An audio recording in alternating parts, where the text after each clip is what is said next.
ponto. 6 horas da tarde, né? A gente aqui distinguir, né? 18 horas, então podemos iniciar. E como sempre fazemos, nós recorremos à prece, à oração, rogando a assistência e o amparo da espiritualidade. A Fátima deve estar com problemas de internet lá. Toda hora está caindo. Hoje a internet também aqui em casa variou bastante também. Mas agora parece que deu uma estabilizada. Na hora do almoço, não, caiu várias vezes. Assim, ixi, chegar de tarde desse jeito, não sei se eles estavam dando manutenção aí na rede, mas graças a Deus agora estabilizou. Bom, então vamos lá para a nossa prece. Deus, Pai de amor e de bondade, Jesus, divino médico e orientador de toda a humanidade, nesses instantes, Senhor, em que nos preparamos para darmos início a mais um estudo, vimos te rogar as tuas bênçãos em favor de todos os corações que nestes instantes se entrelaçam, seja através dos planos espirituais ou mesmo, Senhor, na dimensão física, pelas vias da tecnologia. Te pedimos envolver-nos a todos em tuas bênçãos, principalmente fortalecendo aqueles propósitos edificantes que cada um de nós trazemos em nossa intimidade.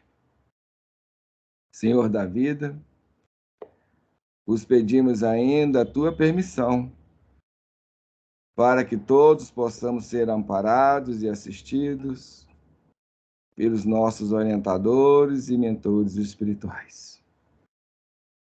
Lembrando dos familiares, parentes, conhecidos e amigos que estão estagiando por momentos mais difíceis em suas vidas, momentos mais complexos, rogamos as tuas bênçãos em favor deles. Que eles possam encontrar aqueles canais, aqueles elementos e disposições que os levem, Senhor, à sua redenção espiritual, a compreensão, o entendimento do momento pelos quais estejam vivenciando. Nessa mesma pauta, rogamos por nós mesmos e ainda vos pedimos abençoar aqueles corações que se reúnem a nós para o estudo, a aprendizagem, em particular por aqueles outros que jornadeiam conosco pelas estradas da vida, naqueles processos mais complexos de aferição de valores e reajustes. Abençoe a todos nós, abençoando a humanidade, hoje, agora e sempre, que assim seja.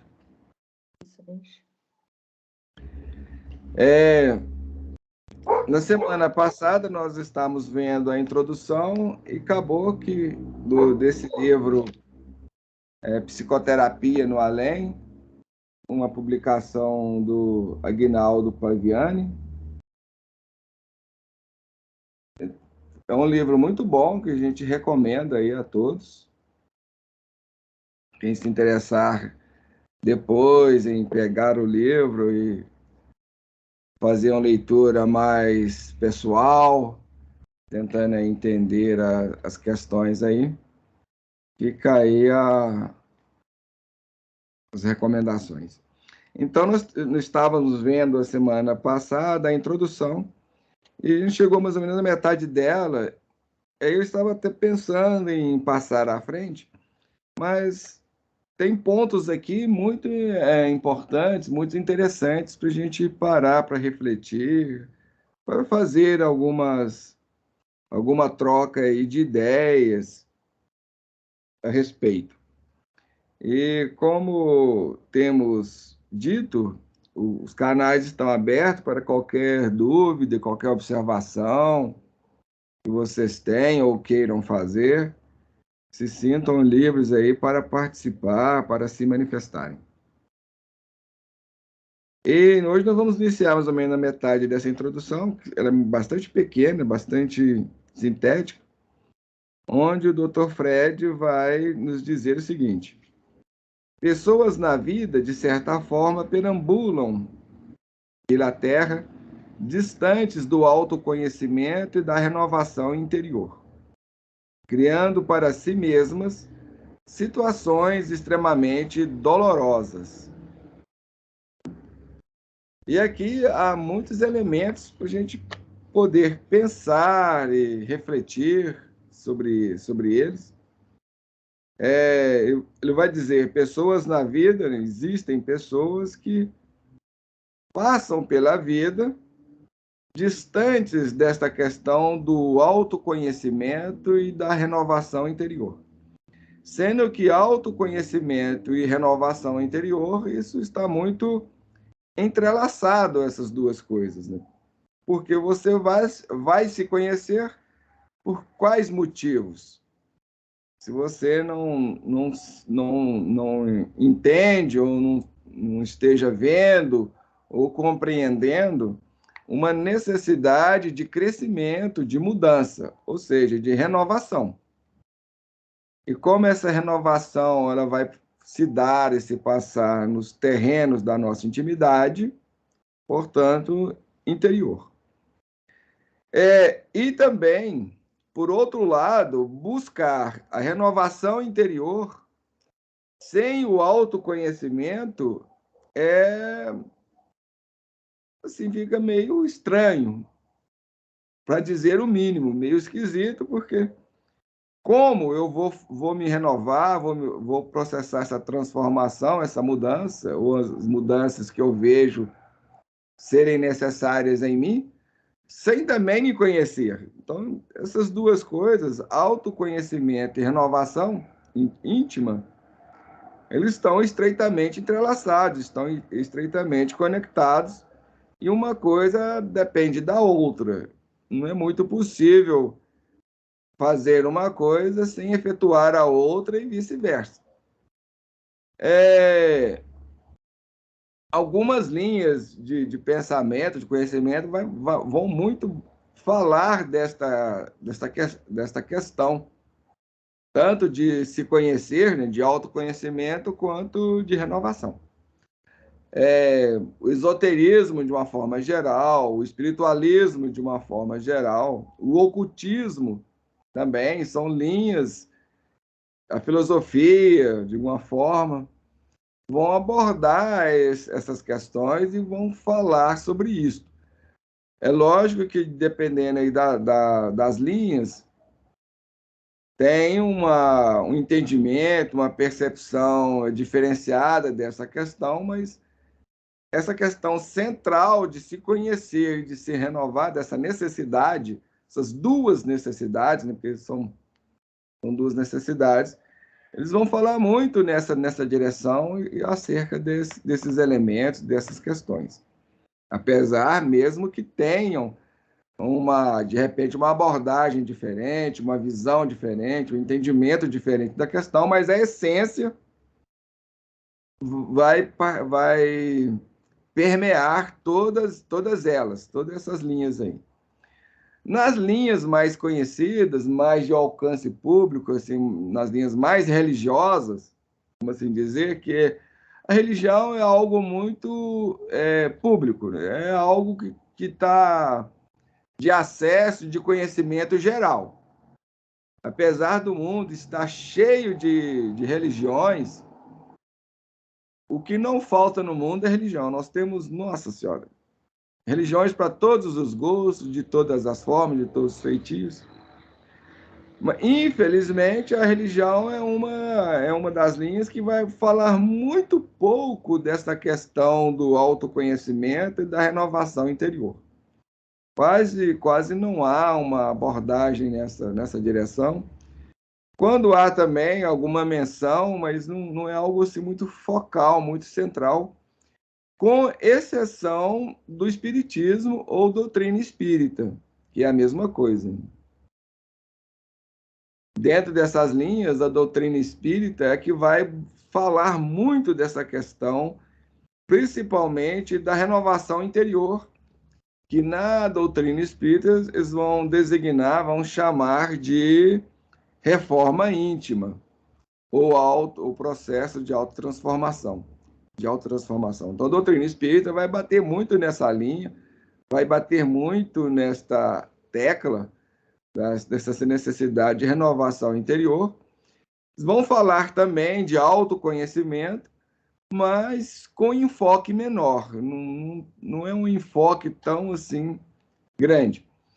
E mesmo que eles falem dessa questão, como nós vamos ver aqui mesmo no decorrer desse livro, dessa necessidade que nós temos de nos conhecermos, e de a gente processar essas mudanças íntimas, eles não vão traçar linhas, parâmetros muito objetivos para isso. Não tem. É falado da necessidade, é apontados, de repente, direções, por exemplo. O Evangelho de Jesus, ele é toda uma proposta de renovação interior e de autoconhecimento. Porém, para nós podermos ver os evangelhos, as cartas evangélicas, dentro destas linhas, dentro desta proposta, havemos e temos a necessidade de conhecermos muito, de compreendermos bastante. Caso contrário, nós não conseguimos enxergar e entender esta proposta dentro das cartas evangélicas, ou dentro dos ensinamentos evangélicos, dentro da Bíblia. E até onde eu saiba, até onde eu conheço, a doutrina espírita é a única que vai apontar nessa direção e fazer muito enfoque, vai marcar essa questão com mais objetividade, com mais lucidez. Mas também é só apontado, isso é falado, de repente, dependendo do grupo, porque esta proposta do estudo do Evangelho dentro dessas linhas, dentro dessa perspectiva, poucos grupos espíritas têm isso. E o grupo Emmanuel, aqui de Belo Horizonte, é o único que começou a trabalhar nessa linha desde o início, dentro dessa proposta, desde o início, tendo o Emmanuel lá como um dirigente maior, uma diretriz maior desse trabalho, dessa proposta, e levou tempo, muito tempo, 50 anos por aí ou mais, para que a Federação Espírita Brasileira viesse abraçar essa proposta desse estudo evangélico que foi elaborado, foi criado, foi desenvolvida dentro do Grupo Emmanuel de uma forma mais ampla e mais geral e com a difusão maior. Então, o Grupo Emmanuel trabalhou isso desde o início, o estudo lá nos grupos, isso desde o princípio vinha dentro dessas linhas, batendo nessa direção, trabalhando o Evangelho dentro dessa proposta, dentro dessa abordagem. Aí, aos poucos, a União Espírita foi abraçando isso, principalmente depois que o seu Honório se tornou presidente da União Espírita, ele levou esse trabalho para lá, onde começou a difundir isso mais. Já existia um trabalho do Grupo Emmanuel, assim, em termos de estados de Minas Gerais, mas eram trabalhos mais pontuais, né? Aí, quando a União Espírita abraçou essa proposta, começou a difundir e divulgar esse trabalho mais amplamente, até que a Federação Espírita veio abraçar essa proposta, a partir aí do trabalho do senhor Honório, e teve também algum apoio também do Haroldo. Inclusive, quando eles perguntaram, porque eles queriam alguém, mais ou menos nessa linha, o senhor Honório apontou o Haroldo lá como alguém que poderia trabalhar essas questões. Então, isso passou de ser divulgado mais amplamente em termos nacionais. Só que ainda, e hoje existe um trabalho desse a nível internacional. levado pela União Espírita e pelo Grupo Emmanuel. Já existem alguns grupos lá fora que estão começando a trabalhar dentro dessas linhas, aprender a trabalhar dentro dessas linhas, pegando o Evangelho, sabendo, aprendendo, né, falando mais corretamente, aprendendo a utilizar o Evangelho como uma proposta de renovação e de autoconhecimento. Então, aí já é uma abordagem totalmente do Evangelho. E é algo que é pouco conhecido ainda, apesar de já estar mais amplamente divulgado, mas é algo pouco conhecido. Portanto, o Evangelho, ou os Evangelhos, porque o Evangelho é composto de diversas cartas, né? Temos as cartas principais tratando da vida de Jesus, que são quatro, cinco, quatro. Uma carta tratando dos atos dos apóstolos, inclusive nesse sentido. Alguns estudos fazem até correspondência, pegando as 13 revelações que a doutrina espírita vai trabalhar dentro desse espectro, de que a humanidade foi agraciada ou foi auxiliada por 13 revelações divinas. O que são as revelações? São aquelas propostas que foram trazidas à humanidade exatamente dentro dessas linhas de autoconhecimento e renovação interior, porque realmente há uma necessidade disso. Se a humanidade, se o ser humano não trabalhar um crescimento dentro das linhas morais, das linhas éticas, vai ser difícil ele crescer emocional e psicológica e espiritualmente. Então, nós temos aí mais três linhas: a linha espiritual, a linha psicológica e a linha emocional. Porque a linha corporal, como a gente vê dentro de outras linhas de conhecimento, a gente vai ver que, na verdade, esse três, essa trindade, se transforma num quadrado. Nós temos corpo, emoção, mente e espírito. Então, transformou aí num quadrado. E é muito interessante que quando a gente faz esse estudo, a gente vai vendo como que o um transforma em dois, que se torna binário, o dois se transforma em três, a trindade, ou trinário, o três transforma em quatro, que é o quadrado, o 4 transforma em 5, que é a estrela de Salomão, o 5 se transforma em 6, que é a Chade, o 6 na estrela de 7, e assim vai escalonando, né, por aí afora. Uma das linhas que trabalha muito essa questão é a linha, por exemplo, judaica da Cabala. A Cabala trabalha muito dentro dessas linhas dessa questão aí da geometria, das formas, a linha maçônica também, essas linhas espiritualistas da maçonaria, da Rosa Cruz, do movimento gnóstico e outras linhas por aí, essas linhas desses ensinamentos, eles trabalham muito essas questões cabalísticas, vamos assim designar, né? Essas questões da interpretação dos números, dos símbolos, da simbologia, e dentro dessa simbologia nós vamos ver aí essas formas dimensionais, né? Essas questões geométricas, né? Por isso a gente vai se falar e se afirmar que o Leonardo da Vinci, Michelangelo e aqueles grandes pintores ali, grandes construtores da Idade Média ali, eles tinham conhecimentos mais avançados. E hoje se aceita que todos eles eram franco-maçons. Eles eram maçons, trabalhando dentro da linha da maçonaria. Agora, é lógico que a maçonaria que existia antes, a maçonaria que tem hoje é muito diferente, assim como o cristianismo primitivo tinha uma visão, tinha uma percepção, tinha uma ideia, era uma coisa, e o cristianismo hoje é bem diferente. Tanto é que a gente faz essa distinção entre o cristianismo primitivo, o cristianismo inicial lá, na original, que nasceu lá no trabalho de Jesus, se desenvolveu aí com os trabalhos dos apóstolos, e o cristianismo existente hoje. Falando em termos comparativos, em termos correlacionais, O que a gente tem hoje é um arremedo. Nós temos um arremedo de cristianismo.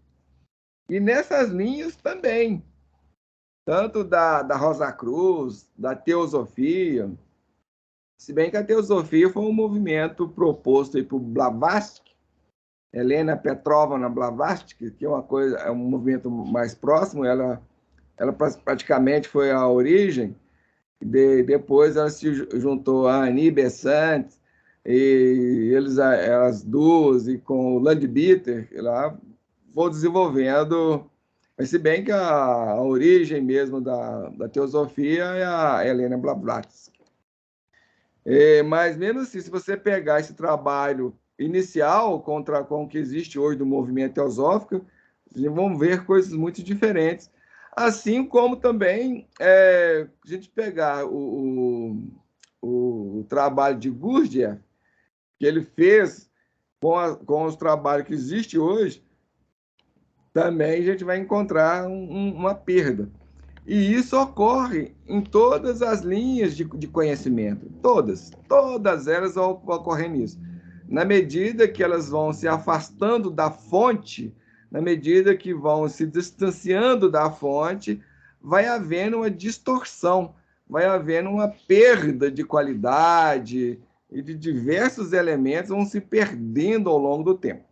Isso ocorre com todas. Seja na questão filosófica, na questão religiosa ou espiritualista, em todas elas. Se a gente pegar mesmo, por exemplo, a doutrina espírita, o que foi feito o trabalho que o Kardec fez, desenvolveu, elaborou, isso é a proposta para frente com a doutrina espírita hoje, há uma grande diferença dessas propostas. Por exemplo, o Kardec fazia evocação abertamente. Hoje é algo que é condenado. O movimento espírita, então a gente vai ver duas coisas. Nós vamos ter no espiritismo o movimento espírita, que é um movimento feito por homens, por pessoas, e a doutrina espírita, que é o movimento do plano espiritual. Então são duas coisas distintas que o leigo, de uma forma geral, confunde essas duas coisas. Misturam essas duas coisas. Então, isso aí dá diferença, sim. E nós vamos ver outras questões, outros diferenciais. Então, isso ocorre em todas as linhas. Bom, mas retornando aqui para o nosso estudo, para as nossas reflexões, ele vai dizer que os seres humanos, portanto, então a gente vê o seguinte: alavancando, alinhavando, né, essas ideias que nós estamos trabalhando aqui com o texto e com tudo que nós estamos falando, nós vamos ver que não é por falta de apoio, não é por falta de auxílio que o ser humano tem se perdido ou não tem realizado esse processo de autotransformação, de autoconhecimento de que nós carecemos e necessitamos. Então, não é por falta de ajuda. É aquilo que eu tenho falado com vocês ao longo do tempo, ao longo dos nossos estudos aí, várias vezes nós temos dito isso, que o problema não é Deus, a questão não é Deus. Deus, a parte dele, tem feito sempre, e tem feito todo dia, 24 horas por dia, 7 dias por semana, 365 dias ao ano. Deus não deixa um segundo, um milésimo, bilionésimo, trilionésimo, quadrilionésimo, o número que você quiser dar de segundos de fazer a sua parte. A parte dele está fazendo sempre. Até mesmo porque se ele deixar o meu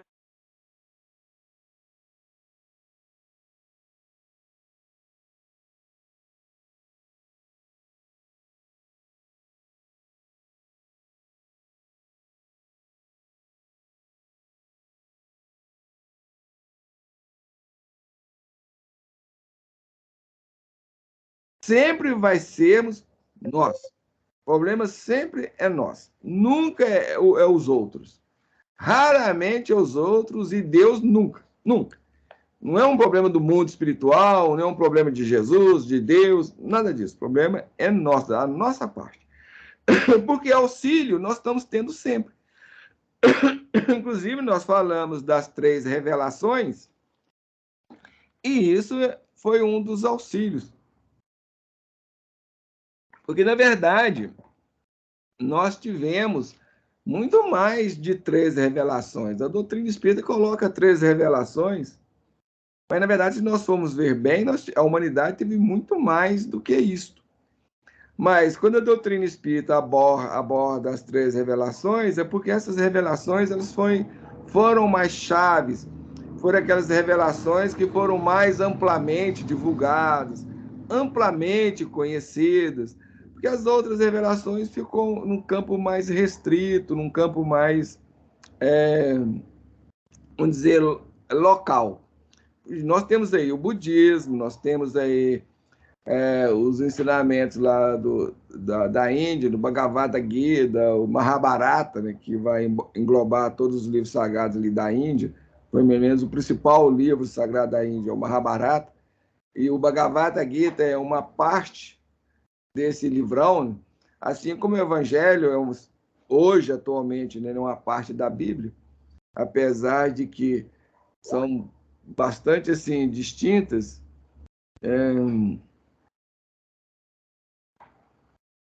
Deixa eu ver aqui, a Fatinha colocou uma mensagem aqui no chat, deixa eu ver aqui.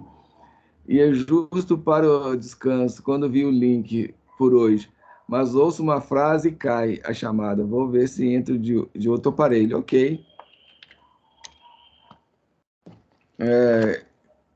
Estaremos aqui até as 19h30. Então, será bem-vinda a qualquer momento. Passar lá para ela lá.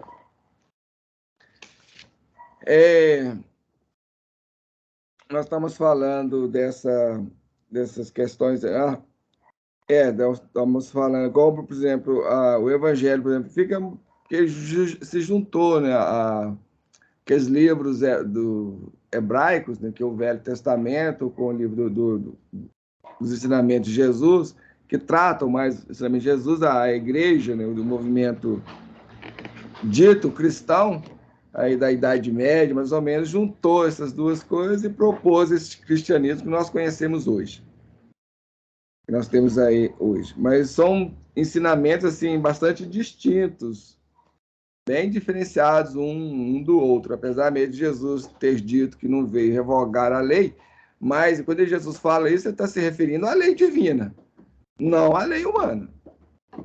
E que nós vemos também a tendência nossa de intervir nessas leis divinas, nessas propostas divinas, modificar aquilo, distorcer aquilo, interpretar aquilo de uma forma errada, equivocada, e a coisa vai se perdendo, conforme nós dissemos. Na medida que qualquer conhecimento ele vai se afastando da origem, e vai se distanciando da fonte, ele vai se perdendo, ele vai se distorcendo, vai havendo perdas pelo caminho aí, até chegar num ponto que às vezes não tem nada a ver com aquilo que é. A cor vai mudando tanto que a cor original, vamos dizer, vai desbotando. Quando chega lá na frente, não tem nada a ver com a cor original, está totalmente diferente e mudado. Mas, então, voltando a essa questão das revelações, com certeza a humanidade recebeu muitas outras revelações, que são aqueles ensinamentos, aqueles conhecimentos para ajudar essa transformação da humanidade, essa mudança humana, esse amadurecimento moral, psicológico, espiritual do ser humano. A par dessa evolução nesse campo, vamos dizer, espiritual, embarcando ou colocando sob essa égide a questão emocional e psicológica, nós temos a evolução corporal, porque o corpo humano ele ainda continua em processo de desenvolvimento, de elaboração. Inclusive, o ser humano do futuro, a gente não sabe como ele será exatamente, essa configuração biológica do homem daqui a 1000 anos, por exemplo. O que se sabe é que provavelmente ele vai ser um misto de todas as raças, né? De todas essa biologia, essa genética humana. Então, por exemplo, no futuro mais distante, com certeza não vai existir pessoa genuinamente branca e nem genuinamente negra e nem amarela. Quer dizer, as raças que nós temos hoje, a tendência é ela se homogeneizar numa raça mais central, que vai ser o ser humano. E nesse processo, com certeza, o cérebro humano está sofrendo mudanças, alterações, ele está crescendo. A tendência é crescer, né? O cérebro humano crescer cada vez mais e ter uma preponderância cada vez maior. Então, a par desses outros processos, há também esse processo biológico que vai ocorrendo. Agora, uma coisa depende da outra. Essas questões estão interconectadas, interligadas, porque não há como a gente desenvolver a nossa mente, o nosso lado psicológico e emocional, sem desenvolver o nosso lado corporal. Porque aí essa mente, esse espírito, não vai encontrar um instrumento adequado para ele poder mergulhar e poder utilizar e se manifestar nessa dimensão em que nós encontramos. Então, precisa haver realmente uma evolução do nosso cosmo biológico. E também não adianta, e não vai haver uma evolução do cosmo biológico se não existe a contrapartida da evolução emocional, psicológica correspondente. Então, essas coisas estão interconectadas e uma depende da outra. A própria doutrina espírita vai apontar nessa direção, e os próprios espíritos também vão dizer isso, que o nosso organismo fisiológico, biológico, ele vai se aprimorando na medida em que o ser espiritual vai se aprimorando também. Então não adianta a gente querer um corpo perfeito se espiritualmente nós não encontramos nesse patamar de perfeição, de equilíbrio nessas áreas. Não tem como. Porque no final, o nosso corpo físico é um reflexo do nosso campo emocional e psicológico, que é um reflexo do campo espiritual. Então, na verdade, o campo espiritual se reflete. Então, ou seja, o ser espiritual, ele se reflete ou se manifesta no campo espiritual. Esse campo espiritual vai refletir, vai se manifestar no campo psicológico e emocional. E esse campo psicológico e emocional vai se refletir no biológico. Então, existe uma interconexão desses elementos. Daí onde que a gente vai entender, vai compreender que toda doença, toda e qualquer doença, sem exceção, é o resultado da interação desses conjuntos. Ou seja, do desequilíbrio nesse cosmos espiritual ou nesse ser espiritual. Porque se o ser espiritual não se encontra em desequilíbrio, a sua mente e a sua emoção não estariam em desequilíbrio. Então, nós temos duas coisas. Nesse processo aqui, a gente tem que entender e saber distinguir. Uma coisa é o ser em evolução, ou seja, o ser espiritual não conseguiu aquelas expressões mais amplas de evolução, seja da sua mente, do seu campo mental, do seu campo emocional. Isso é uma coisa. Outra coisa diferente é a questão do desequilíbrio. São duas coisas diferentes. O desequilíbrio, a desarmonia, leva à doença, leva ao desarranjo, ao desequilíbrio do cosmos biológico. Lembrando que o desequilíbrio nada mais nada menos que as consequências dos nossos atos. Sim, porque é verdade, né? O nosso comportamento, essas coisas todas, eles vão gerar, né, promover não só o desenvolvimento dessa maquinaria, desses aspectos psicológicos e emocionais, né, mas também ao seu equilíbrio ou desequilíbrio. São coisas que também estão entrelaçadas, né? Portanto, o nosso cosmos biológico ele é um reflexo desse cosmo superior dos campos emocionais, psicológicos e espirituais. Dentro dessa linha, a gente vai ver, portanto, a importância do autoconhecimento e desse processo de renovação íntima. Então, dentro disso aí, que a Vicentina, inclusive, estava lembrando, que nós estávamos falando, é onde o Dr. Fred vai falar que as pessoas estão criando para si mesmas situações extremamente dolorosas. Por quê?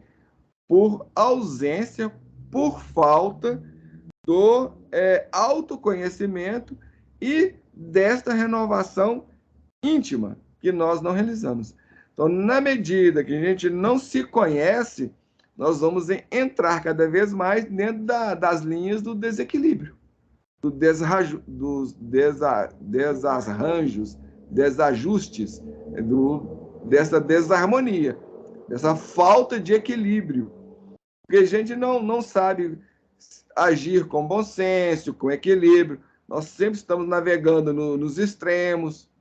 Então, por exemplo, se a gente soubesse o quanto a gente se prejudica tendo raiva, tendo ódio, sendo egoístas, isso já resume tudo, porque todas as causas vai ter como base essa questão do nosso egoísmo. Então, a gente pega qualquer paixão, qualquer elemento emocional, mesmo psicológico, e às vezes até espiritual, tem por nascedor essa questão do egocentrismo. E nós nos encontramos altamente egocentrados. Agora tem aquela questão, o ego ele é necessário, porque é através dele que eu vou adquirir a minha individualidade.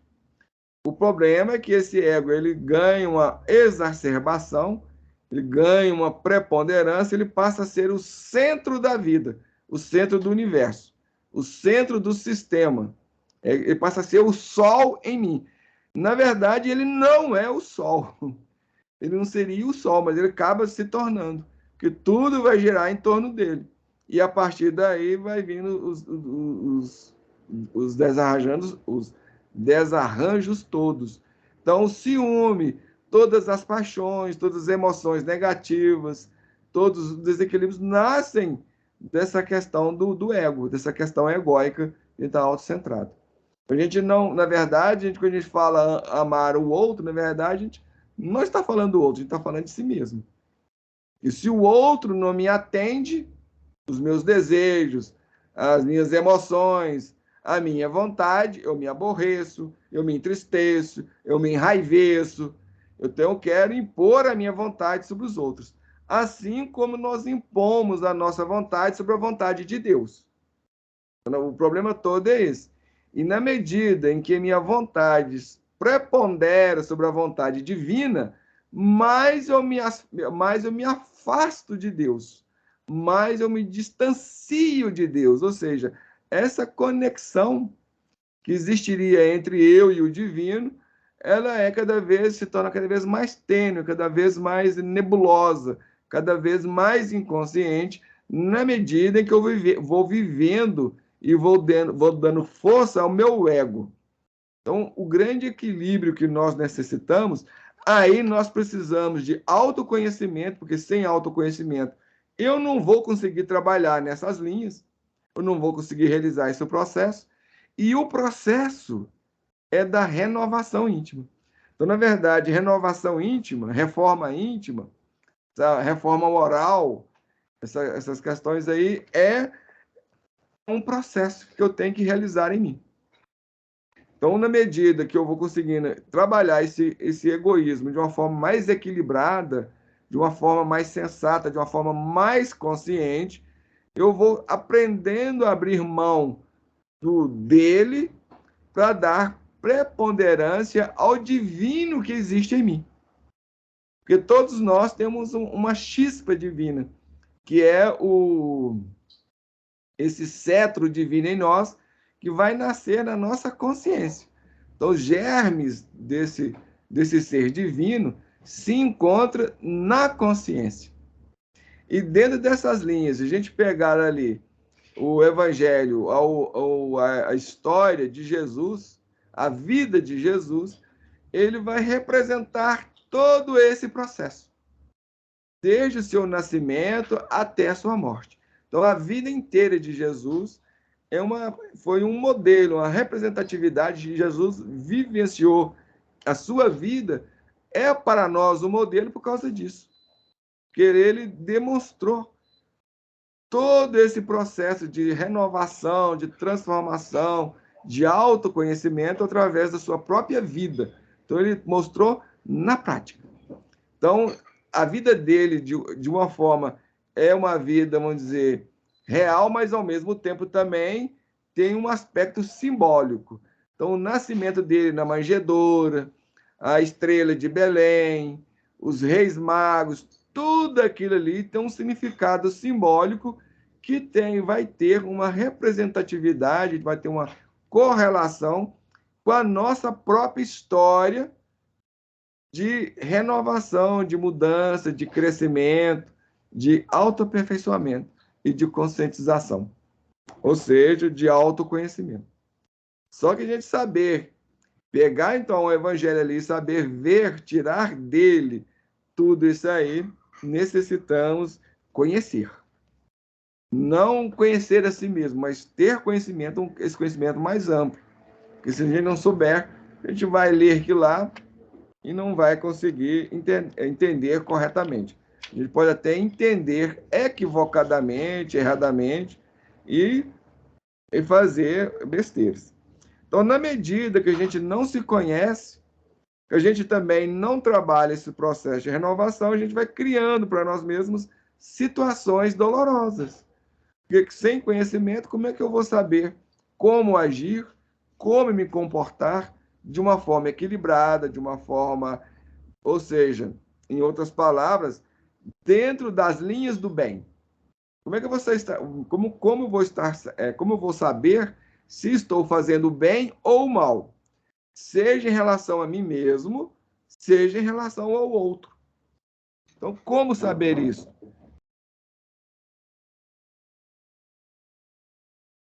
Só o autoconhecimento e para nos auxiliar nessas linhas. E apenas a renovação íntima para nos ajudar a superar ou a resolver, a solucionar ou curar, dentro das palavras evangélicas, né, o nosso estado, o nosso ser, porque a gente não caia nessas situações dolorosas. E mais, agora, em termos dessa situação dolorosa, nós temos que ver, porque quando nós falamos sobre isso, a gente entende geralmente a vida física, essa vida nossa aqui. Só que isso vai ocorrer em duas linhas. Em duas linhas. Primeiro, porque nós hoje estamos gerando causas para o amanhã. A gente também não entende isso. Então, no nosso dia a dia, na nossa vida diária, nós estamos recebendo, ou seja, nós estamos sendo impactados pelas influências do passado, que são as causas. Nós estamos sendo, todo dia nós estamos sendo impactados por isso. Aí, nós não vamos entrar muito nessa questão aí, pode até entrar se vocês quiserem, no entendimento disso. Como? Aí já é outro processo. Nós estamos sendo impactados por aquilo que nós fizemos lá atrás. E estamos também gerando causas para o amanhã.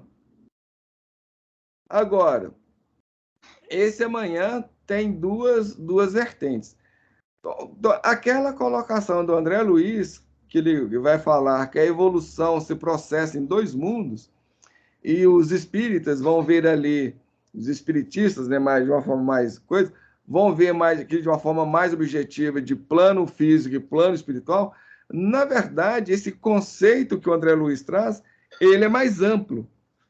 Ele é bem mais amplo. Só que a maioria das pessoas não entende e não compreende assim, mas deveria. Porque sem esse conhecimento, sem essa percepção, sem essa visão, sem esse entendimento, a gente também se complica. Por quê? Porque, na verdade, por exemplo, quando a gente faz duas vertentes, na verdade, é essa questão da evolução em dois mundos. Porque quando eu estou projetando causas para o amanhã, significa que eu estou projetando causas, aliás, até em três vertentes. Né? Para o amanhã desta mesma vida, ou seja, eu ainda posso vir a sofrer consequências do que eu estou fazendo hoje, assim como eu hoje estou sofrendo consequências daquilo que eu fiz na minha infância, que eu fiz na adolescência e que eu fiz na idade adulta. Então, na medida que a gente vai evoluindo por essas etapas do desenvolvimento humano, a gente vai, uma etapa posterior vai sofrendo as consequências da anterior, porque é igual uma escada. Não tem como eu chegar no último degrau sem pisar no primeiro degrau e sem passar pelos degraus intermediários. Não há como, não existe como.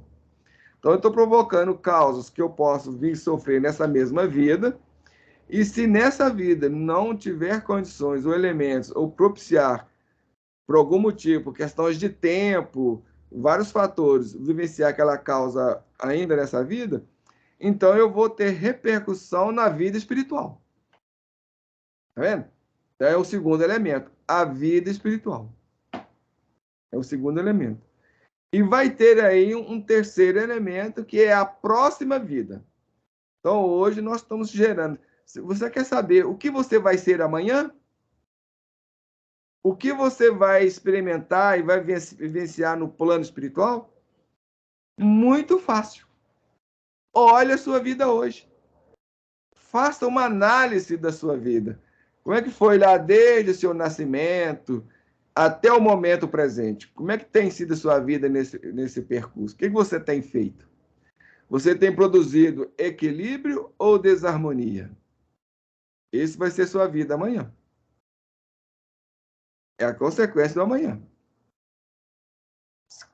Agora, como é que é isso? É aquilo que você está falando, como nós estamos falando, no campo emocional e no campo psicológico. Ou seja, os nossos comportamentos, as nossas atitudes, que vão determinando as causas dos desarranjos, dos desequilíbrios. Você é uma pessoa ciumenta, você é uma pessoa invejosa, você é uma pessoa medrosa, você é uma pessoa gulosa, desconfiada, é uma pessoa irada, raivosa, fofoqueira, que vive falando da vida dos outros, se preocupa com a vida dos outros e não olha para si. Então, gente, todos esses elementos do campo negativo do comportamental do ser humano, são geratrizes de desequilíbrio, de desajuste, de desarmonia. E isso vai causar doenças, vai causar problemas, tanto no campo biológico, quanto no campo emocional, quanto no campo psicológico. No amanhã, na vida espiritual e para outra vida. Então, a coisa é complexa. Vou falar assim, Tina. À medida que a gente vai tomando consciência desses erros todos, né? Igual o Carlos citou aí, a fofoca, a intriga, insatisfação, o descontentamento, a raiva, essas coisas. Gente, a natureza não dá salto. Então, a primeira coisa é ficar vigilante. Se eu falo de 5 pessoas, então eu vou falar de 2, amanhã eu vou falar de 1, depois de amanhã eu caio de novo, vou falar de 3. Mas aí eu vou estar vigilante e ligada para essa redução, porque a natureza não dá salto. Então, o primeiro momento é a gente tomar consciência daquilo das 24 horas do nosso dia, nesse sentido. E às vezes também vai chegar um momento que às vezes a gente não pronuncia, mas a gente pensa. Eu estou nessa fase agora, eu não estou pronunciando, mas eu estou pensando. Mesmo assim, na hora eu falo assim, oh Deus, abençoe aquela pessoa, não sei por que ela passou por tudo aquilo para estar fazendo aquilo. Então, é uma forma de eu equilibrar e ajudar aquela pessoa, mesmo que seja mentalmente. Porque é aquela história que Santo Agostinho falava. A gente não deve condenar, por exemplo, o roubo. A pessoa, mas o roubo. A gente não deve condenar a prostituta, mas a prostituição. Porque você não sabe o que a pessoa passou, o tipo de vida que ela já teve, ou encarnações passadas, que ela está passando por tudo aquilo. Então, a natureza é aquela história, a natureza não dá salto. A vigilância é fundamental para que nós não caiamos. Por isso nós estamos falando aqui que o fundamental é o autoconhecimento. Sem o autoconhecimento e sem esse trabalho, esse esforço de renovação interior, não há como a gente mudar, não há como a gente crescer, não há como a gente vir trabalhar esse equilíbrio, essas coisas que nós necessitamos e que a gente carece. Por isso que ele vai falar, pessoas na vida física, de certa forma, perambulam pela terra, distantes do autoconhecimento e da renovação interior, criando para si mesmos situações extremamente dolorosas. Então, por exemplo, tem gente que passa a vida, olha só as suas manifestações, só coisas negativas, divulgando coisas que não auxiliam o crescimento do outro, não auxiliam o amadurecimento do outro. Então, a pessoa está demonstrando, nós demonstramos o que somos o tempo todo. Das redes sociais agora é muito mais muito vai ganhando espectros, porque eu vou envolvendo os outros. E na medida que eu envolvendo os outros, meu campo de responsabilidade também vai aumentando. Porque nós temos a responsabilidade consigo mesmo e com aquilo que a gente vai fazendo no mundo à nossa volta. Então, todo ser humano, por exemplo, é responsável pelas mudanças climáticas. Não adianta a gente falar que não, que nós somos responsáveis em alguma medida, em alguma proporção dessas questões todas. Por isso que a gente vai herdando aquilo que os orientais vai designar de karma. Porque, na verdade, essa expressão de karma é oriental.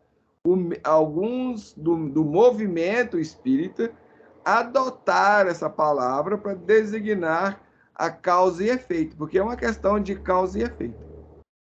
Então, todos nós somos responsáveis, somos causadores dessa mudança climática de alguma proporção. Porque nós produzimos lixo, andamos de carro, então somos responsáveis. Não há como. Por isso, as leis divinas, elas são perfeitas. Elas não erram o alvo em tempo algum, em momento algum. Portanto, vou tirar a blusa aqui, que está... Vocês sentir calor? Portanto, nenhum ser humano, aliás, com exceção de Jesus, né, vai passar por aquilo que não necessite ou que não mereça em alguma proporção, de alguma forma. Sem contar que a misericórdia divina não nos carrega no colo. Não, a gente não passa por nada sem necessidade. Então, Jesus foi uma exceção dentro desse esquema, porque ele já tinha alcançado o nível de perfeição que ele não precisaria de passar por aquilo que ele passou. Mas ele veio em testemunho, dar o testemunho, mostrar o caminho para o ser humano, mostrar como se deve se comportar diante das situações, diante das circunstâncias, como é que a gente deve se agir. Portanto, ele veio já no outro patamar, num outro espectro. Apesar de que alguns também falam que esse processo que ele viveu, isso ajudou a alavancar ele para alcançar um estágio ainda superior de desenvolvimento ainda, maior do que aquele que ele encontrava antes de encarnar entre nós. Tem aqueles que defendem essa linha aí, considerando que ninguém viveria nada sem realmente necessitar. Então, de alguma forma, vamos dizer, dá um salto maior ainda, porque aquela é a história que a espiritualidade vai falar, que para a gente subir, a gente tem que descer. Que não há como nós subirmos sem descer. Então, para eu poder crescer, eu vou ter que descer ao mundo inferior para ajudar aqueles ali, porque nesse processo também eu estou trabalhando as minhas questões, estaria me ajudando para eu poder ascender. Por isso que a evolução ela é feita em dois mundos, no plano espiritual e no plano físico. Essa é uma das razões. Então, eu tenho que mergulhar no plano físico, vivenciar essas experiências aqui na carne, essas situações aqui da carne, porque isso vai ser o esteio, Isso vai ser a base, a estrutura, aonde eu vou criar o meu aperfeiçoamento, o meu crescimento, o meu amadurecimento no plano espiritual. Então, é preciso haver esse intercâmbio, essas duas questões. E onde o André Luiz vai trabalhar isso no livro Evolução em Dois Mundos. Essa necessidade de gente passar por aqui para ascender para o lado de lá. E esse intercâmbio é através do conhecimento, seja ele qual for. Porque eu só posso auxiliar quando eu sei alguma coisa. Eu, quando André Luiz na medida que eu vou aprendendo, que eu vou conhecendo, eu vou auxiliando. Então, na verdade, nós estamos o tempo todo ensinando os outros e aprendendo. Agora, a questão é, o que eu estou aprendendo e o que eu estou ensinando? Esse que é o ponto-chave. Aí sim vai precisar desse elemento de conscientização e de conhecimento para eu saber separar o joio do trigo. Ou seja, aqueles elementos que são bons, aquelas propostas que me ajudam a alcançar o equilíbrio, me ajudam a alcançar a harmonia, o conhecimento, a consciência, daquilo que, em vez de me alavancar o meu crescimento, vai me arrastar para as situações de dificuldade ou para as regiões inferiores do mundo espiritual. Porque eu lembrei do André Luiz, por exemplo, comparando o primeiro livro, que é Nosso Lar, quando ele desperta no mundo espiritual, e vê os erros todos dele. E o último, A Vida Continua, à medida que ele for tendo conhecimento, o trabalho dele foi aumentando, logicamente com a responsabilidade também, porque ele já estava dando conta de determinadas situações. Assim como todos nós. Aquele que muito sabe, muito vai ser lhe cobrado. Não é isso que a espiritualidade coloca para a gente? É dentro dessas linhas. Então, muitas vezes a gente tem muito conhecimento, aliás, a gente tem muita informação, mas pouco conhecimento. Porque aí, no nosso trabalho, a gente vai fazer essa distinção. Porque pelo fato de eu ter informação, não significa que eu conheço. A gente pode ver isso muito claramente, por exemplo, no movimento religioso. Você pega o protestante, você pega o católico, principalmente por exemplo, o protestante, os evangélicos, eles conhecem a Bíblia de cor. Eles é capaz de recitar a Bíblia. Fica na letra, né? Entendeu? De cor, vamos dizer, tem que falar salteado, sei que lá salteado. Então, sabe falar isso. Mas e aí? Então, pelo fato de eu ter de eu ter a informação, não significa que eu conheça.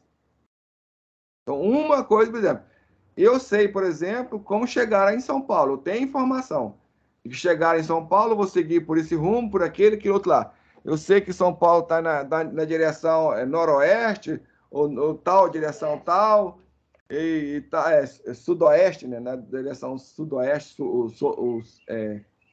sul com leste ali. Se é a palavra que fala. Sudeste, né? Sudeste. Na direção sudeste e tal. Tem toda essa informação. Mas se eu nunca fui em São Paulo, essa informação para mim é inútil. Igual a pessoa, por exemplo, eu sei como fazer um arroz com feijão. Mas se eu nunca fui para o fogão, eu nunca fiz arroz com feijão, o que vale essa informação? Ou sei fazer um bolo. Eu aprendi a fazer um bolo. Fui lá, vi a receita, sei que usa 3 ovos, tantas gramas de farinha, tantas gramas de açúcar, de sal, eu posso até recitar para vocês como é que faz o bolo. Mas se eu nunca fiz o bolo, eu não conheço. Eu não tenho conhecimento. Eu tenho informação. Agora, na medida que eu tenho informação, eu também tenho responsabilidade. Por quê? Se você tem informação, por que você não fez? Por que você não praticou? Por que você não colocou ela em ação? Por isso que oração é orar, é dividida ali, né? E ação. A ação de orar. Então, na verdade, a oração é uma meditação, mas prática, objetiva. É colocar aquilo em ação. Não é apenas recital mental e emocional, não. A oração, ela necessita do aspecto comportamental, da atitude, porque é ação. Interessante. Você dando esse exemplo do bolo, né? Você fez eu lembrar daquela história. Quando você vê alguém sofrendo muito, a gente fala assim, a maioria das pessoas, né? Porque eu já me falei isso quando eu tenho nesse assunto, desse determinado conhecimento. Você fala assim, nossa, eu sei o que você está passando. Se você nunca passou por isso, você não sabe. Você pode imaginar. É aquela história, alguém chegou, igual ontem, uma menina falou assim, minha amiga perdeu um menino de 1 ano com problema no pulmão lá em Oliveira. Eu falei, você pode acalentar ela de todas as formas, mas você não pode falar para ela que sabe a dor que ela está passando, porque você nunca perdeu o filho. Você pode falar o seguinte, eu imagino a dor, o desespero que deve ser, porque só quem sabe, quem passou por aquilo. Então, se eu sou viciada no cigarro, fiquei o dia inteiro sem fumar, a pessoa fala, isso é tiro de letra. Não, para quem é viciado, não tira de letra, não, é? Você nunca passou por aquilo? Então, a gente saber distinguir isso é fundamental. Vocês verem que tem 1 hora que nós estamos trabalhando apenas um parágrafo. Então, passando para o segundo parágrafo, ele vai falar o seguinte. E quando essas mesmas pessoas desembarcam, entre aspas, na vida espiritual, a coisa piora. A mente não está treinada. Na linguagem do André Luiz, os órgãos não estão adestrados. A mente quase sempre enferrujada, entre aspas, sem a lubrificação também, entre aspas, de um maior conhecimento acerca de si mesmo e da vida espiritual, tem feito com que muitos, ao desencarnarem, sejam conduzidos imediatamente a hospitais psiquiátricos e ali permaneçam por anos. Então, aqui ele está falando de uma situação do plano espiritual no qual a maioria das pessoas chegam lá. E isso tem tudo a ver com aquilo que ele está falando no parágrafo anterior, que muitas pessoas perambulam pela Terra distantes do autoconhecimento e da renovação interior. Isso é um fato. A maioria das pessoas não tem a menor preocupação nesse campo, de se conhecer, de se renovar, de crescer. Segundo as estatísticas espirituais, 75% da humanidade não tem preocupação nessas áreas. Isso, para elas, não tem significado, não tem sentido. Não tem conhecimento, né? Ou não? Ou desinteresse mesmo? São várias questões. A gente pode falar que é o nível evolutivo que a pessoa se encontra. Nós ainda estamos num patamar muito infantil. Essa que é a grande questão. Então, nós estamos ainda girando dentro do nosso egocentrismo. A nossa única preocupação é essa. Quanto mais a gente gira em torno do nosso ego, mais nós somos infantis. Mais a gente exige. Então, nós continuamos ainda na velhice fazendo pirraça, fazendo cara feia, tentando obrigar, né? Tentando obrigar o outro a se submeter à minha vontade, fazer o que eu quero, a atender às minhas carências. Então, eu não enxergo que eu sou carente. Eu não vejo isso. Eu não acho que eu sou carente. Pelo contrário, eu acho que eu estou bem. Mas eu não vejo que quando eu sou ciumento, quando eu cobro que o outro me ame, ou goste de mim, ou me atenda aos meus desejos, minhas coisas, isso é uma carência. Eu não consigo enxergar esses elementos. E são elementos que nós vamos trabalhar aí no decorrer dos nossos estudos. Essas questões é a obrigação da pessoa que você convive, né? De modo geral, as pessoas acham que é obrigação da pessoa. A gente cobra do outro, né? O outro tem que me amar, tem que gostar de mim. Mas eu gostar dele, não. Aí eu me preocupar com ele, não. Eu falo, eu estou preocupado muito com fulano. Na verdade, quando a gente vai analisar essa preocupação, na verdade, a gente não vê que não é com fulano. É consigo mesmo. Esses dias mesmo aí, como falei da minha mãe para vocês, ela saiu ontem do hospital. Aí eu pensando nela, e pensei, será que a situação lá, como é que tá? Aí comecei a entrar naqueles processos de tristeza, de depressão em relação ao quadro todo. Aí eu pensei, não, peraí. Calma lá, vamos rever isso aí. Primeiro, isso não ajuda ela. E nem me ajuda. Então, eu estou me prejudicando e, ao mesmo tempo, estou prejudicando ela.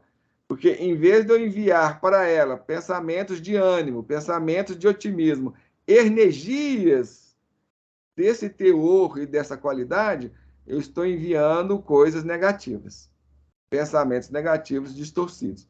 Então, portanto, eu não estou ajudando ela. Então, até por pensar nela, eu vou mudar o meu quadro. Eu vou entrar naquele quadro de otimismo.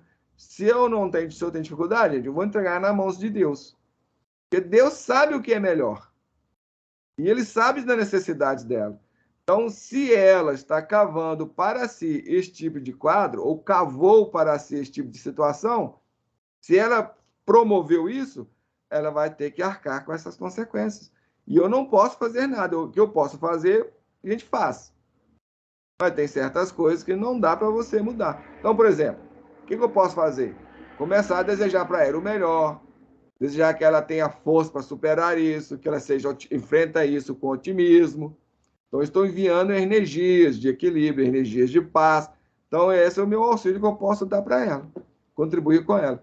Então, na verdade, a gente vai vendo que as nossas preocupações com os outros não são legítimas, elas são falsas, são mentiras que nós contamos para nós mesmos. Porque se a gente preocupasse realmente com o outro, nós mudaríamos o nosso próprio estado. Então, quando a pessoa morre, por exemplo, a gente entra naqueles quadros de desespero, de depressão. Eu estou pensando no outro? Não. Nunca pensei no outro. Só estou pensando em mim mesmo. Porque se eu pensasse no outro, eu ia pensar, gente, peraí. Ainda mais essa questão que está falando aqui, ó. Que no plano espiritual, a pessoa, quando retorna para o plano espiritual, se encontra em situação mais difícil. Por quê? Porque lá não tem o aparato do corpo físico. Abafador. Que a espiritualidade vai dizer que o corpo físico ele funciona como um abafador, como um elemento atenuador. Ele é um tipo de amortecedor que a gente vê nos carros. O que é o amortecedor nos carros?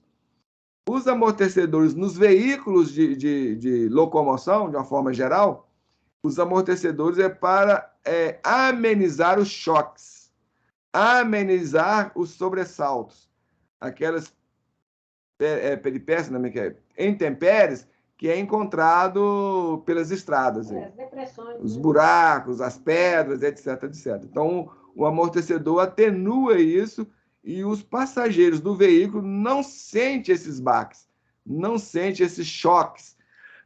E, portanto, o corpo físico, para o ser espiritual, ele funciona da mesma forma. Então, portanto, quem está no plano espiritual, ele tem uma percepção mais aguçada.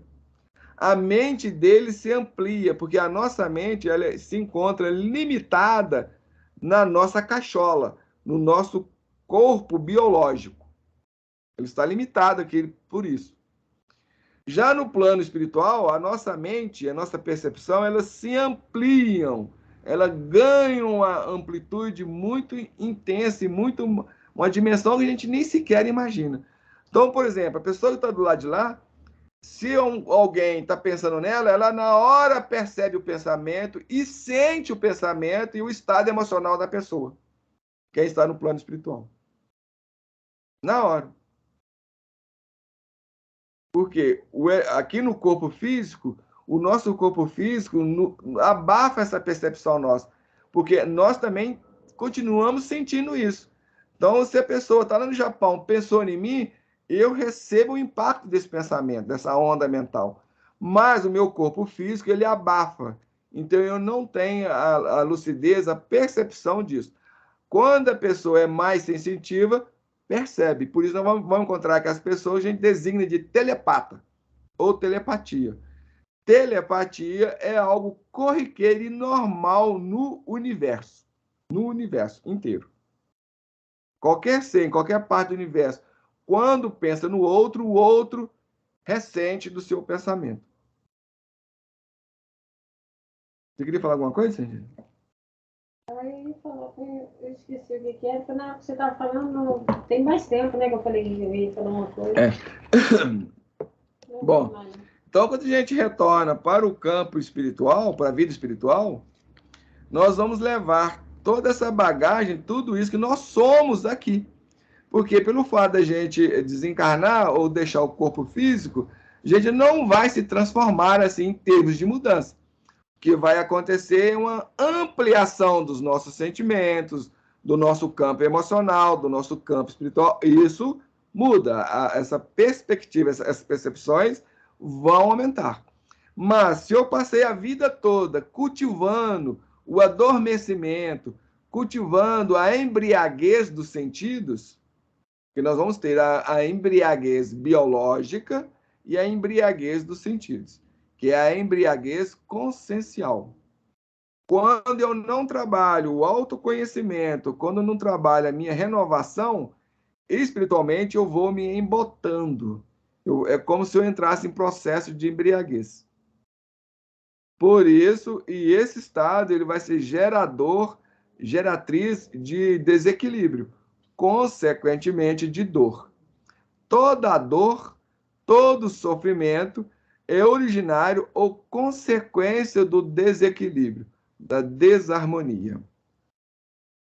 É exatamente isso. Então, como eu não adestrei os meus órgãos mentais, emocionais, eu não trabalhei isso, não cultivei esse equilíbrio nessa direção, não procurei disciplinar ou buscar educar a consciência, as minhas percepções mais amplas, ampliar esse campo meu, eu vou chegar do lado de lá, é como se minha mente estivesse enferrujada. É porque é igual, por exemplo, e isso ocorre com tudo, gente. Seja no campo biológico, seja no campo emocional ou no campo mental. Se eu não exercito a minha mente, ela tende a atrofiar. Quando eu falo de embriaguez, é nesse sentido de atrofiamento. Então, embriaguez é igual a atrofiamento. Então, tudo atrofia. O meu corpo físico acontece a mesma coisa. Se eu passar a vida deitada, os meus músculos atrofiam. Então, eu tenho que exercitar no meu corpo físico para que meus músculos e os meus órgãos biológicos não atrofiem. A mesma coisa ocorre no campo emocional e no campo mental. Então, se eu não me educo, se eu não procuro essa educação emocional, de me tornar uma pessoa mais amadurecida, mais consciente, mais equilibrada, os órgãos, ou seja, os instrumentos através dos quais esses elementos se manifestam no universo,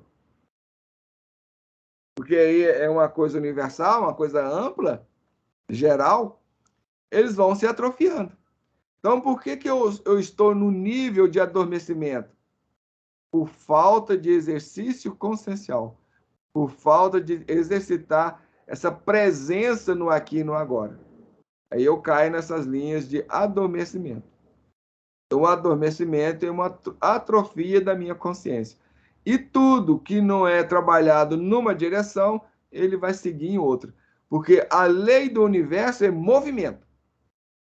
Nada está parado. Por isso que Jesus vai dizer no seu evangelho, nas suas cartas, ou naquilo que ele ensinou aos discípulos e apóstolos e ao povo, quando ele estava aqui entre nós. Ele vai dizer: o meu Pai trabalha até agora. Por consequência, por conseguinte, eu também. Então, trabalho, ou seja, esse trabalho representa movimento, ele representa esforço e tudo. Consequentemente, tudo no universo está trabalhando, tudo no universo está edificando, tudo no universo está construindo, tudo no universo está movimentando. Se eu não estou movimentando numa direção, consequentemente, eu estou movimentando na outra, porque não existe. Então, nós vamos ter dois processos no universo. O processo de evolução, que é de trabalho, é esforço, é construção. E o processo inverso, que a gente vai designar de involutivo, que é o contrário disso. É o processo da acomodação, é o processo da estagnação, é o processo da paralisação. Então, nós temos esses dois processos no universo. Se eu não estou caminhando numa direção, eu vou estar caminhando noutra. Então, quando Jacó viu a escada, ele viu anjos que desciam e subiam pela escada. Ou seja, ele estava em processo de trabalho. A escada não estava vazia. Ele não relatou, eu vi uma escada. Não. Ele relatou que viu a escada assim, porque é a conexão e ligação. E ele falou também que viu anjos descendo e subindo por ela. Ou seja, num processo de trabalho. E isso nós necessitamos. Se a gente não faz isso, ou se eu vou exercitar, por exemplo, a pessoa que vai lá para a academia exercitar os músculos, e chega lá e eles vão perguntar qual o músculo que você quer dar ênfase? Ao músculo peitoral, o músculo das costas, os músculos da perna, dos braços. Se você, então, é interessante que eu me lembrei agora do Homer Simpson, daquele desenho animado Simpsons, não sei se vocês conhecem eles.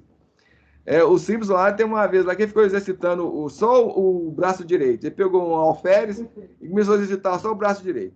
Ele ficava o tempo todo exercitando. Ele ia para o serviço exercitando, dirigindo o carro exercitando, estava na mesa lá almoçando, comendo, seja o que for, exercitando.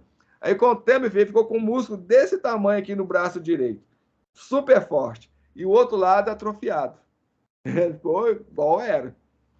Aí tinha força aqui, mas do outro lado não tinha. A mesma coisa acontece conosco. Então, o que eu estou exercitando? O que eu estou dando ênfase? É as festinhas, é a diversão, é sair. O que eu estou dando ênfase? O que eu estou exercitando? Isso vai ter peso nessas questões todas aí. E quando a gente chega do lado de lá, se eu não trabalhei, eu vou chegar lá como um paralítico, como um ser atrofiado. E principalmente, se eu exercitei mais os lados das questões materiais, do lado de lá não vai ter nada disso. Quer dizer, se eu não exercitei esses lados, esse lado meu, eu vou chegar lá totalmente atrofiado. Então, eu vou chegar de lá com vários órgãos em estado de atrofia. Daí, eu vou ter que ser levado para algum lugar. Se eu tiver essa graça e esse amparo, né? Que muitas vezes, às vezes, nem isso eu tenho. Eu sou largado por minha conta. E por isso os espíritos vão relatar as aberrações que a gente vai encontrar no mundo espiritual. Aberração de tudo quanto é tipo. Se a gente acha que a vida física aqui é russa, vocês não imaginam a vida espiritual, então. Porque pelo menos a vida física, a gente dá forma ao nosso corpo. Nosso corpo dá essa forma e mantém essa forma. No plano espiritual, ixi, a forma lá é aquela que você implementou através da sua mente e da sua emoção. E qual foi essa forma que você implementou? Se você não trabalhou na construção disto, então se você chegar lá depressivo, a sua forma vai ser horrorosa, vai ser horrenda, vai corresponder ao quadro depressivo. Que vai ter aquela aparência de bruxa, aquela aparência toda deformada. Foi isso que você alimentou durante a vida. Então, esses desequilíbrios, eles vão além dessa questão do biológica. Porque esse desequilíbrio vai refletir nos nossos corpos espirituais. E o que são nossos corpos espirituais? Eles são a expressão das nossas emoções e da nossa mente. Então, nós temos o perispírito, dito aí pela doutrina espírita, ou corpo astral, no esoterismo, no ocultismo. Ele é a expressão da emoção. Então, quando a gente fala lá no Enneagrama, por exemplo, de cérebro emocional, esse cérebro tem um órgão, um corpo que lhe corresponde, que é o perispírito, que é o corpo astral, ou naquilo que o André Luiz vai designar de psicossoma. Então, corpo psicossomático, é um corpo da psique. Se a minha psique é desequilibrada, como é que vocês acham que seja esse corpo, gente? Bonito, belo, resplandecente? Não tem como. E nós vamos ter um corpo mental, que é a expressão, a expressividade da nossa mente. E nós vamos ter um corpo da vontade, que é a expressão do nosso campo ou cosmos espiritual. Então, o nosso espírito se manifesta através do corpo da vontade, esse corpo vai manifestar através do corpo mental, o corpo mental vai manifestar através do psicossoma, o perispírito, como vocês queiram, o corpo espiritual, conforme Paulo de Tarso designou ele nas suas cartas, e esse corpo vai manifestar no corpo físico. Gente? É uma cadeinha. Tudo está interligado.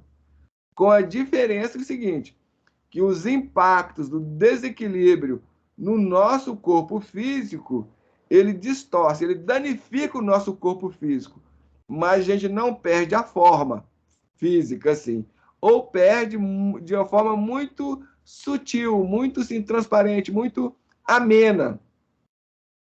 Já esses corpos espirituais, não. Nelas o impacto é imenso. Por isso, a gente vai ver relatos de espiritualidade de formas horrorosas no mundo espiritual. E por isso que lá no André Luiz, no nosso lar, ele vai falar daqueles setores de... Como é que chama, Cintia?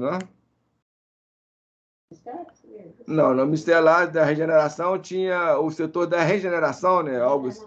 Não. Quando você chega lá todo detonado, prejudicado lá, o André Luiz foi atendida nesse setor lá. Câmara de regeneração. Como é que é, Márcia? Câmara de regeneração. Isso, Câmara de Regeneração. Exatamente. Então, nessas câmaras de regeneração é ali que a gente vai recuperar a nossa forma, porque nosso corpo chega lá todo detonado. Chega lá todo... Inclusive, André Luiz chegou lá com alguns problemas no seu corpo físico. E na medida que ele foi recebendo tratamento, ele foi reequilibrando e retomando a sua forma normal e natural que deveria ser. Então, existe isso. Então, quando a pessoa lê Nosso Lar lá, fala, não existe esse troço lá de perda de forma espiritual. Não. Ah, não, né? E Câmara de Regeneração é para quê? O nome está designando. Câmara de Regeneração, ou seja, de recomposição. Então, o negócio é sério. E a gente vai cair nessas linhas aí. E a gente está faltando 8 minutinhos, deixa eu ver se tem mais algum ponto aqui mais importante. Ele vai continuar dizendo, e fala que ele vai permanecer nesses locais de recuperação, né, de reajuste, por anos.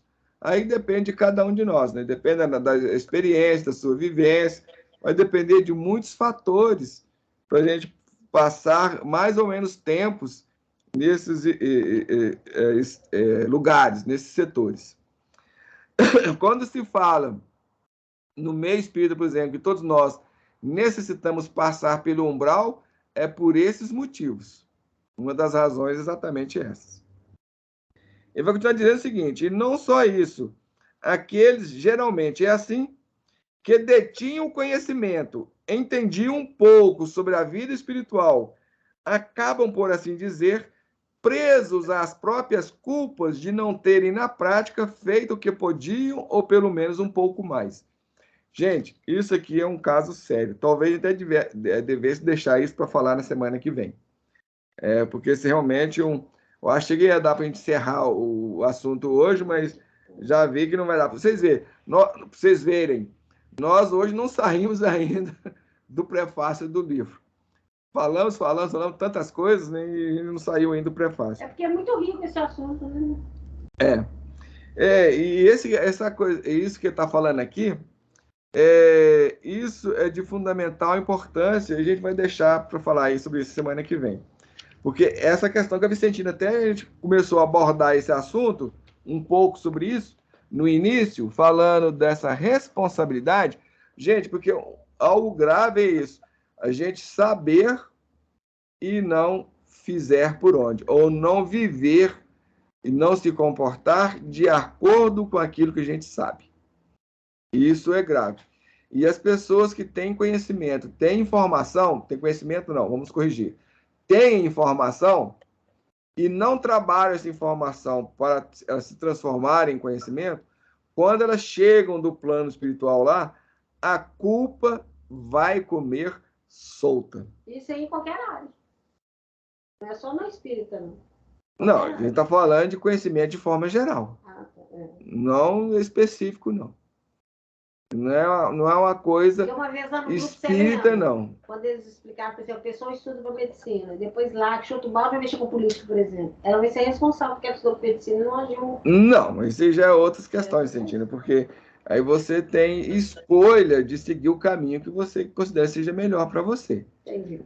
É lógico que se você reencarnou com responsabilidade na área da medicina, você tem um compromisso ali. Então, você tem uma responsabilidade ali. Mas você foi para a área política. Mas você pode atender na área política, mesmo na área da medicina? Pode. Você pode, como você vê, os políticos hoje no Brasil e no mundo estão tendo oportunidade de ajudar a população, promover educação, saúde, segurança, possibilidade de conhecimento, melhorar de vida. Então, você pode ajudar muitas pessoas nessa área, levando saúde, esclarecimento, educando, propiciando essas questões. Saneamento básico. Você pode ajudar também, ué. Um político ele vai fazer quase um serviço semelhante ao médico. Vai salvar vidas. Saneamento básico salva vidas. Agora, os políticos brasileiros, em particular, falando do nosso país, só que a preocupação deles é o quê? Roubar. Se dar bem. Ter dinheiro. Quando eles fazem isso, muitas pessoas estão morrendo por falta de saúde, que não tem investimento na saúde. Falta de educação, porque a pessoa não se educa, não aprende. Saneamento básico, tem milhares de brasileiros vivendo aí sem estrutura básica fundamental. Nas favelas aí, na região norte, mesmo na nossa região, mesmo sudeste. Aberto, né? Então, assim, olha só os danos que a pessoa está fazendo, prejuízos que ela está causando. E é aquilo que a gente já sabe. Tudo aquilo que a gente faz ao outro, nós fazemos a nós mesmos. Em primeiro lugar, o primeiro ser a ser ferido sou eu. Então, por exemplo, quando eu tenho raiva de alguém, a primeira pessoa a ser prejudicada sou eu. Eu gerei um desequilíbrio em mim, gerei um problema em mim. E ainda, além disso, essa energia ela vai desaguar no ambiente à minha volta, vai atingir o meu alvo, aquilo que foi meu alvo da minha raiva. Então, essa raiva pode afetar o outro. Agora, nesse campo aí, o outro vai ser corresponsável. Por quê? Porque você pode ter raiva de mim, mas se eu estiver bem estruturado, a sua raiva não me atinge. O grande problema é esse. Então, eu tenho uma corresponsabilidade, porque aí também dependia de certa medida de você. Mas eu sou responsável por ter esparramado isso à minha volta. Então, nós somos responsáveis tudo por aquilo que a gente divulga, que a gente estimula, que a gente insinua, que a gente ensina, tudo. Então, o nosso comportamento é exemplo, as nossas atitudes é exemplo.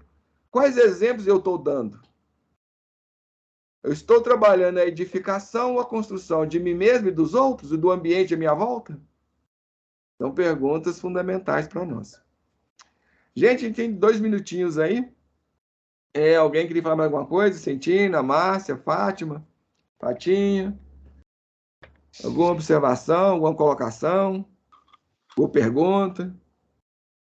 Não, Carlos. Eu lembrei de ontem no estudo lá que eu tive, que a dirigente estava falando assim, por exemplo, que às vezes indiretamente a gente contribui para o negativismo da atitude de outra pessoa. Por exemplo, a maioria dos brasileiros não concorda com os dirigentes que nós temos hoje.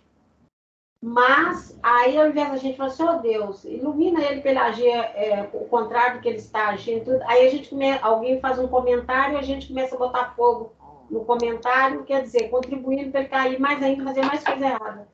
Isso fica tão inconsciente na gente, que no Facebook, antigamente, todo mundo punha alguma coisa do presidente, eu ia lá curtir, agora não. Eu não estou curtindo mais não, porque eu penso assim, meu Deus. Aí eu achei interessante que ontem não falou isso. A questão, Vicentino, é o seguinte, o que está me movendo a manifestar, ou compartilhar, ou aquilo ali? Meu objetivo é de jogar lenha na fogueira, meu objetivo é de ajudar a pessoa a ponderar, a refletir, a pensar, ou aquilo, Então, a gente tem que olhar muito essas questões, o que a gente está movendo aqui. E o que eu estou estimulando também. Então, a gente, e muitas vezes, nesse ponto, eu concordo que a gente perde esse parâmetro. Muita gente perde. Eu mesmo tento não assim, ver isso, mas às vezes também eu falho também. Porque muitas vezes eu coloco as coisas lá, mas sempre procuro fazer uma reflexão, fazer uma análise daquilo, uma ponderação, mas nem sempre eu faço esse espectro mais amplo, né? O que eu estou estimulando, o que eu estou proporcionando ao outro. Muita gente esquece disso. A gente tem que realmente começar a prestar mais atenção nisso, ainda mais no momento que a gente está vivendo, né? A gente tem que saber ajudar, levar o outro a refletir, a pensar, mas de formas construtivas e não de formas negativas, né? Não de formas que não auxiliem o bem comum, né? E aí, se eu estimular, por exemplo, a gente está vivendo um momento de muita polarização, né? De muita essas coisas assim. Então, se eu estimulo isso sem levar um elemento de construção, de ponderamento, de reflexão, aí fica complicado, né? A gente realmente tem que ficar atento a essas manifestações da gente. Muitas vezes a gente é movido pela nossa dificuldade, né? Pela nossa raiva, pela nossa indignação. E a gente acaba, em vez de contribuir para o equilíbrio geral, para uma reflexão, vou levar as pessoas a ter uma visão diferente, mas não é negar a realidade. Porque uma coisa também eu não posso negar algo que seja real. Ou seja, fingir que aquilo não existe. Porque no meio espírita tem muito isso também. Então, muito cuidado com isso. De repente, eles têm umas posturas que não é de levar o outro a refletir, a pensar ou de construir. Mas, para eles fazerem isso, eles negam. Não, porque não é bem assim, não, vamos pensar melhor, não vamos perdoar, não vamos relevar. Olha, gente, peraí, a gente tem que ter bom senso. Tem que ter, você tem que agir com. E não pode negar o que é real.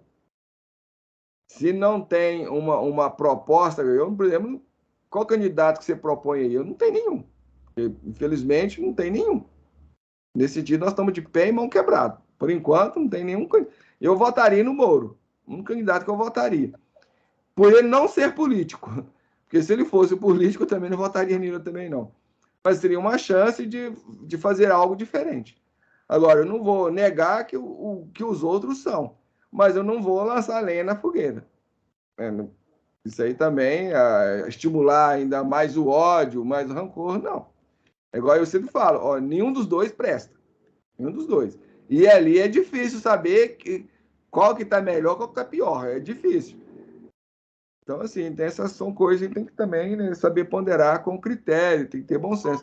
Por isso, gente, nesse processo todo, o autoconhecimento, ele é de fundamental importância. Não só o autoconhecimento, mas o conhecimento, porque para eu me conhecer, eu tenho que conhecer. E para eu conhecer, eu tenho que me informar. Então, nós temos três elementos novamente: informar, conhecer e autoconhecer. E se eu não me informar, eu não vou me conhecer. E se eu não conheço, eu não posso me conhecer também. Então, são elementos que são interdependentes. Uma coisa depende da outra. É uma escadinha. É uma escadinha. Então, qual degrau que eu estou parado nessa escadinha? Só da informação? Já estou passando para a escadinha do conhecimento? E estou subindo para a escadinha do autoconhecimento? E só quando chegar nessa escadinha aqui, eu vou poder trabalhar a mudança. Precisa trabalhar as questões da renovação, da reforma, da autotransformação. Tá vendo? É tudo escadinha. Bom, infelizmente, o nosso tempo findou. Aí, na semana que vem, nós vamos fazer na terça-feira, nesse horário. Se a Bárbara hoje que ela não pôde vir. Não, mas aí eu faço segunda o nosso coisa e terça-feira, 6 horas da tarde, às 18 horas. Se com o decorrer do tempo ela não participar, Aí a gente vê, a gente conversa entre nós, se vocês considerarem melhor, para você é melhor às 7h30, né? Às 7h30. 7h30 é melhor, que dá tempo de chegar e pegar o início. Desde o iniciozinho, né? Aí a gente volta para 7h30 novamente, porque ela pediu, mas hoje ela não apareceu, então, não sei se houve algum imprevisto, ela não se manifestou, não falou nada. Combinado assim, então? Tá, combinado. Beleza, foi um prazer ter vocês aqui conosco, reunidos. Vamos lá agradecer a Deus, né, por essa oportunidade, por esse estudo, essas reflexões.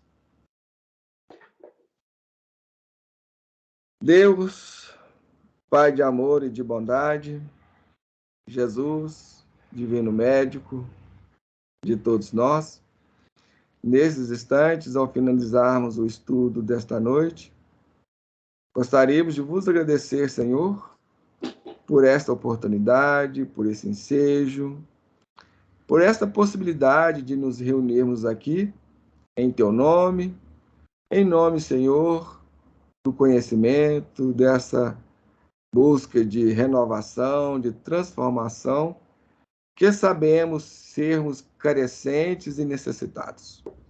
Obrigado por tudo isto.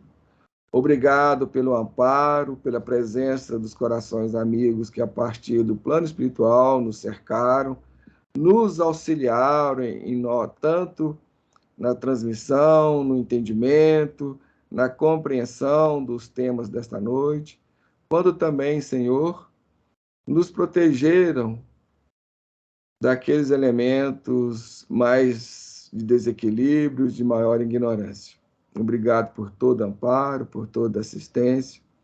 Obrigado também pela presença dos corações amigos que se juntaram a nós a partir do plano espiritual, nos processos de aprendizagem, de conhecimento, de estudo.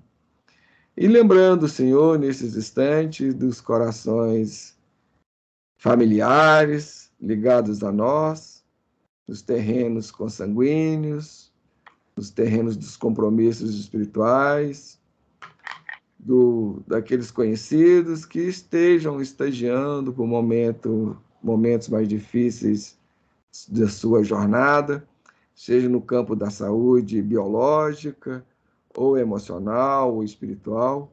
Abençoe esses corações e fortaleçam neles aqueles elementos construtivos e fortalecedores. Na mesma pauta, rogamos por todos nós e pela humanidade de forma geral. Abençoe, Senhor, nos envolvendo a todos nas tuas bênçãos, hoje, agora e sempre, que assim seja. Que assim seja. Minha amiga, foi um prazer estar com vocês aqui, dividir esses momentos com vocês e espero que tenha sido útil aí e as auxiliem quanto tanto tem nos auxiliado também. Um grande prazer. Obrigada, boa noite. Tchau, então. Boa noite, obrigado a vocês. Até segunda e terça-feira, semana que vem. Né? Abração, Fatinha, Márcia, Vicentina. Até semana que vem, gente. Grande abraço. Deixa eu te falar, chegou uma...